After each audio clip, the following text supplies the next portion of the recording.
कहते हो कि मंदिर से जाते समय नंदी के कानों में, बहुत सुंदर प्रश्न है आपके, बहुत भाव से और आनंद से आपने करा, और जनमानस के कल्याण के प्रश्न है ये, केवल आपके लिए नहीं है, ये सबके लिए इतने जोरदार प्रश्न हैं। जो गलती भी करते होंगे तो उसको सुधार सकते।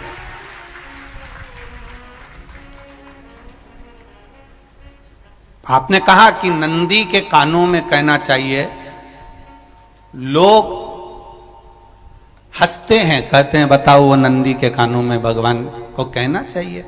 वैसे तो हम आपको एक बात बता दें कि दुनिया के लोग किसी दूसरे धर्म की कभी हंसी नहीं उड़ाते। दुनिया के लोगों को दूसरे का धर्म अच्छा लगता है।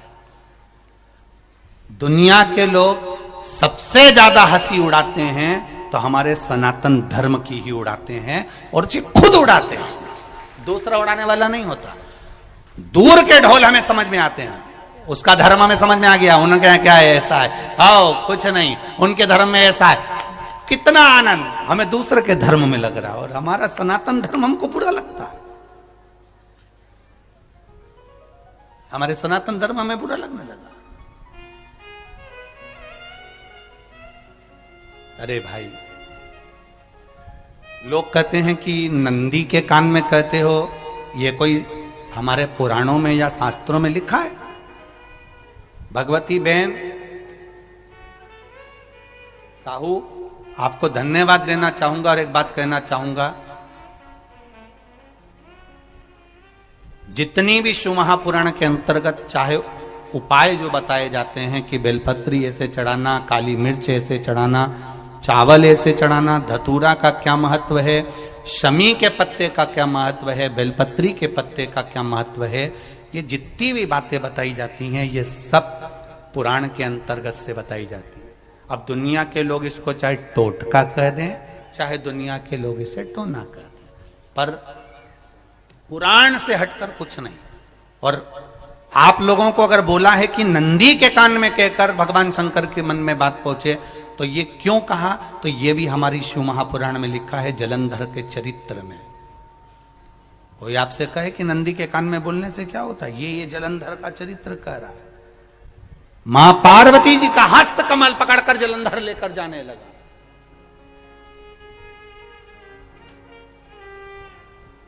वृंदा का पति लेकर जा रहा।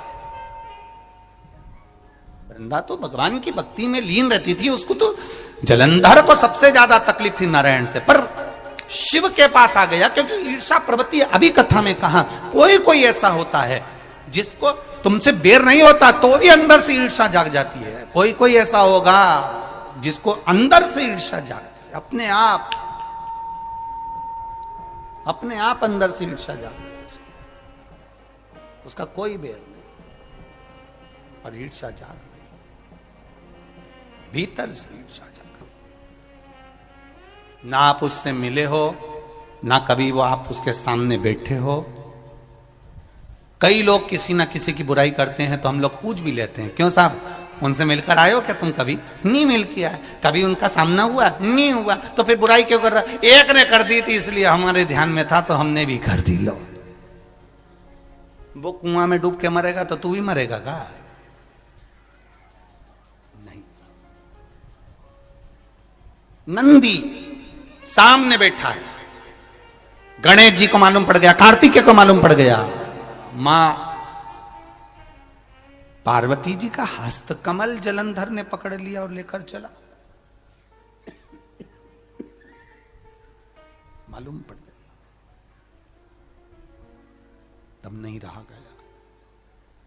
गणेश जी को क्रोध आ गया और गणेश जी महाराज आए, शिव जी को जगाने लगे, पिताजी पिताजी पिताजी कर कर जगाया, उठो पिताजी, पिताजी उठिए, पिताजी जागिए, पिता को जगा रहे हैं। भगवान शंकर नहीं उठे, तप में लीन थे।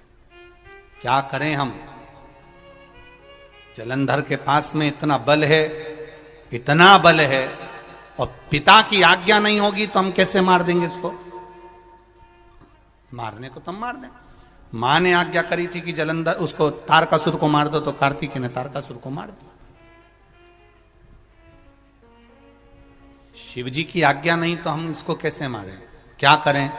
सब कुछ गणेश जी ने देख लिया, शंकर जी के ऊपर बहुत बहुत बहुत बहुत प्रार्थना कर कर देख ली, पर शंकर जी नहीं जागे। तब आखिरी में विनायक ने, गणेश ने, जितने लोग आस्था चैनल पर कथा सुन रहे हैं, जितने लोग फेसबुक यूट्यूब पर कथा सुन रहे हैं, इस बात को याद रखना कि नंदी के कान में कहने से क्या होता है वो ये इस कथा से सीख लेना। आखिरी में गणेश जी को लगा किसको कहूं, शंकर जी भी तप में हैं, नंदी भी तप में हैं, मैं किसको कहूं? शिव जी को कह के कर थक गया, पिताजी को बोल बोल कर थक गया, पिताजी जागते नहीं। अब मैं किसको कहूं ये बात, किससे कहूं?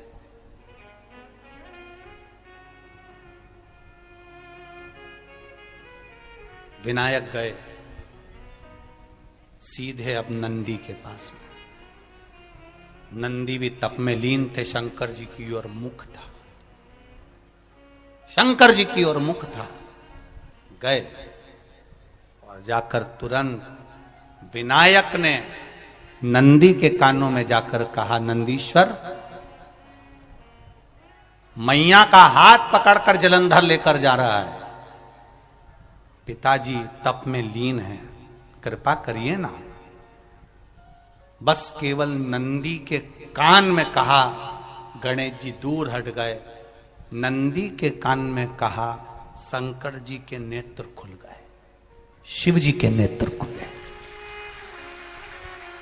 ध्यान देना जरा, इस शिव महापुराण की, आशुतोष शिव महापुराण की कथा, जो कथा यहां कही जा रही है, यह कथा पहले के चरित्रों में सुनने को नहीं मिली होगी। जरा ध्यान देना इस संवाद पर, जितने लोग आस्था चैनल पर, जितने फेसबुक यूट्यूब पर सुन रहे हैं। सनातन धर्म की हंसी उड़ाने वाले कह देते हैं नंदी के कान में कहने से क्या होता है, नंदी के सामने जाकर बोलने से क्या होता है, नंदी के पास बैठकर बोलने से क्या होता है, नंदी के पास बैठकर शंकर जी का मात्र दीदार करने से क्या होता है, दर्शन करने से क्या होता है। वो अच्छे से समझ लेना, जो लोग सनातन धर्म पर उंगलियां उठाते हैं, वो अच्छे से समझ लें इस बात को।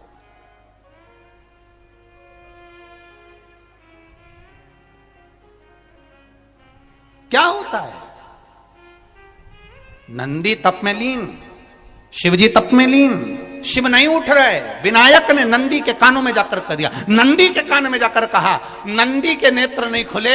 नेत्र किसके खुले? जम के बोलो, महादेव के खुले, शिव जी के खुले। ये मन का तार। नंदी शंकर की आराधना कर रहे थे, शिव अपनी भक्ति में डूबे थे। यहां कहा, यहां पहुंचा, जो दिल में था उस तक बात पहुंच गई। नंदी के दिल में शिव थे, तुम कहे, नंदी ने शंकर तक बात पहुंचा दी। वो सूत्र जो बंधा था दिल से दिल तक का, वो पहुंच गया। वो सूत्र जो दिल से दिल तक बंधा हुआ था, मन से बंधा हुआ था, खबर वहां तक पहुंच गई, खबर पहुंच गई। उसको जानो, लुटाइए, ये मौका मिला है आनंद का, दिल से प्रेम लुटाओ। नंदी से कहा, नंदी ने देवादिदेव महादेव से नहीं कहा। केवल नंदी आंख बंद कर कर बैठे थे, कहते से ही भगवान गणेश के शब्द शिव जी तक पहुंच गए। शिव जी के नेत्र खुल गए और उन्होंने जलंधर के पास पहुंचकर पार्वती जी का हस्त कमल छुड़वाया। जरा विचार करिएगा, आप नंदी से कहते हो मेरे महादेव तक बात पहुंच जाती है। आपको केवल नंदी से प्रेम से कहना है, नंदीश्वर मेरे बाबा, ए मेरे बाबा, आप रोज शिव जी को लेकर भ्रमण पर निकलते हो, मुझे बहुत दुख है, आप मेरे दुख को मिटाने के लिए मेरे दरवाजे पर क्यों नहीं आते? नंदीश्वर से कहा, शिव जी तक बात पहुंच जाएगी, शंकर के नेत्र आपके लिए खुल जाएंगे और महादेव आपके यहां खड़ा मिलेगा, मेरा महादेव आपके पास में खड़ा मिलेगा। आशुतोष शिव महापुराण की कथा कहती है, लोग कहते हैं नंदी को कहने से क्या होता है, ये शिव तत्व की कथा आशुतोष शिव महापुराण कह रही है। कहा वहां तक पहुंचा, दिल से दिल का कंठ। जो भगवान नंदी के कानों में कुछ कहकर आते हैं, बोले हो कभी? सीधे बोल देते हो क्या जाकर? नंदी के कानों में कहने का भी एक तरीका है, आप लोगों को मालूम होगा वो तरीका? नहीं मालूम? ये बेलपत्री की जो डंडी रहती है ना, बीच का जो भाग है, ध्यान दिए ना जरा सा, ये बीच की जो डंडी है, फिर से देखिए, बेलपत्री के 2 पत्ते और उसके पास में जो बीच की जो डंडी का भाग है, दिख रहा है आप लोगों को? ये 2 डंडी, ये बीच की 2 पत्ती और उसके बीच में जो 2 डंडी का भाग होता है। जब हम देवाधिदेव महादेव से कोई बात कहने वाले होते हैं ना कि बाबा बहुत दुखी हूं, बाबा बहुत तकलीफ चल रही है, बाबा मैंने एक कंपटीशन एग्जाम में परीक्षा दी है, बाबा मेरे जीवन में ये तकलीफ हो रही है, बाबा, तब इस बेलपत्री की जो ये डंडी होती है, इस उंगली से, इस अंगुष्ठ से इस डंडी को पकड़ा जाता है और बाबा के कर्ण में कहने से पहले ये हाथ को नंदी के ऊपर रखकर फिर हम बाबा के नंदी के कानों में कहते हैं और चलते समय इस बेलपत्र को अशोक सुंदरी की जगह पर चढ़ाकर वापिस सजाते हैं। देव अधिदेव महादेव को पार्वती की बात मानना ही पड़ती है और वो कहना ही पड़ता है। ये बेलपत्र की महत्व, ये जितना फल एक बेलपत्र की पत्ती में उतना की उतना फल, हम आपसे फिर कहेंगे, कभी मौका मिल जाए जिंदगी में, कभी तुम्हारे जीवन में अगर मौका मिले और कहीं बेलपत्री का वृक्ष मिल जाए जिसकी छांव तुम्हारे ऊपर पड़ रही हो, तुम्हारे ऊपर अगर बेलपत्री की छांव पड़ रही हो, उसके नीचे बैठकर कभी मौका मिले, एक बेलपत्री का पत्ता मात्र रखकर आप शिव जी का नाम लेकर जल भी अगर समर्पित कर रहे हो ना, तो वो 12 ज्योतिर्लिंग को जल चढ़ाने के बराबर फल प्रदान कर। एक बेलपत्री का पत्ता, एक बेलपत्री का वृक्ष, एक बेलपत्री के वृक्ष की छांव हमारे जीवन को कृतार्थ कर देती है, धन्य कर देती है, कृतार्थ। कभी भी शंकर के मंदिर में जाओ, शिव जी का पूजन कर जब वापिस आओ, तो शंकर भगवान के मंदिर में जो बाहर नंदी बैठता है, उसके कानों में ओम नमः शिवाय बोलकर अपने मन की कामना उसके कानों में बोलकर आप आ जाइए, आपकी कामना 3 महीने में पूरी हो जाती है। नंदी के ईश्वर भगवान का स्मरण करिए। अगर 7 बेलपत्र आप शंकर को समर्पित करते हो तो 1 बेलपत्र नंदी भगवान पर भी अवश्य समर्पित करें। नंदीश्वर भगवान शिव को समर्पित, 1 बेलपत्र नंदी के ईश्वर की ओर चढ़े। और बहुत ध्यान दीजिए महाराज, अगर कोई काम अटक रहा है, नहीं हो रहा, बहुत प्रयास करा, तो भगवान शंकर के मंदिर में 5 बेलपत्र चढ़ाइए। और शंकर भगवान की जो छोटी लड़की है अशोक सुंदरी, आपको बताया था ना अशोक सुंदरी का स्थान, भगवान शंकर की 6 लड़कियां हैं, उसमें से सबसे छोटी लड़की अशोक सुंदरी की जगह पर 1 बेलपत्र चढ़ाइए। फिर 1 बेलपत्र नंदीकेश्वर पर चढ़ाइए और नंदीकेश्वर पर चढ़ाने के बाद भगवान शंकर के मंदिर के बाहर चौखट पर दिया लगा दीजिए साइड में, और फिर अपने घर पर आ जाइए, आपका कार्य सफल होना प्रारंभ हो जाएगा। नंदीकेश्वर भगवान नंदीकेश्वर का स्मरण कर लेने पर जीव आनंद सुख की अनुभूति करता है, आनंद सुख को पाता। भगवान नंदीकेश्वर का पूरी दुनिया में केवल एक केदारनाथ ही एक ऐसा है जहां पर ओम कुंड विराजमान है। कौन सा कुंड है वहां पर? ओम कुंड। जो बच्चा हकलाता है, तोतला बोलता है या गूंगा होता है, जिसकी वाणी नहीं होती, वो अगर ओम कुंड पर जाकर ओम बोलने का प्रयास करता है तो जितनी देर तक उसके मुंह से घुन्न की आवाज निकलती है, उतनी देर तक ओम कुंड में से पानी का बुलबुला निकलता रहता है। और 7 या 8 बार बोलने से व्यक्ति हकलाना छोड़ देता है, तोतला बोलना छोड़ देता है और उसकी वाणी आ जाती है। वो ओम कुंड केदारनाथ जी में बसता है। कहां बसता है? केदारेश्वर।